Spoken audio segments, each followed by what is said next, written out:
War 2 versus కూలీ box office war లో రెండో రోజుకే సీన్ రివర్స్ అయిపోయింది. రెండు సినిమాలకు మిక్స్డ్ టాక్ రాగా కలెక్షన్స్ పరంగా మొదటి రోజు కూలీ డామినేట్ చేసింది. కానీ రెండో రోజు వార్ 2 డామినేషన్ కనిపించింది. ఆగస్టు 14న సినిమా రిలీజ్ కాగా నెక్స్ట్ ఇండిపెండెన్స్ డే హాలిడే కావడం కలిసొచ్చింది.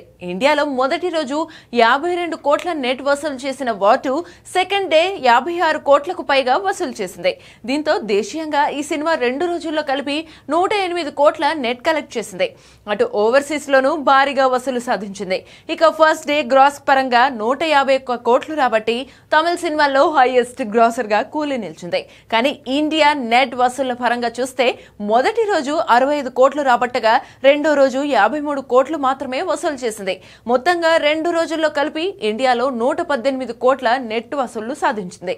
ఇక ఓవర్సీస్ లో $10 మిలియన్ మార్కు చేరువలో ఉంది కూలీ. అయితే రెండో రోజు ఈ సినిమాలకు సంబంధించి కలెక్షన్లు పరిశీలిస్తే కూలీ మూవీ కంటే వార్ 2 సుమారు 3 కోట్లకు ఎక్కువగా వసూలు చేస్తుంది. అంతేకాదు ప్రస్తుతం వార్ 2 బుకింగ్స్ ఎక్కువగా ఉన్నాయి. వాస్తవానికైతే కూలీ సినిమాకు భారీగా అడ్వాన్స్ బుకింగ్స్ అయ్యాయి. కానీ సినిమాకు డివైడ్ టాక్ రావడంతో రెండో రోజు వసూళ్లు భారీగా డ్రాప్ అయ్యాయి. కానీ వార్ 2 హిందీలో భారీగా వసూలు వస్తున్నాయి. థియేటర్లో మరో 2 రోజులు ఈ సినిమాల సందడి ఉండనుంది. మండే నుంచి కూలీ వర్సెస్ వార్ 2కి అసలు సిసలైన పరీక్ష మొదలు కానుంది.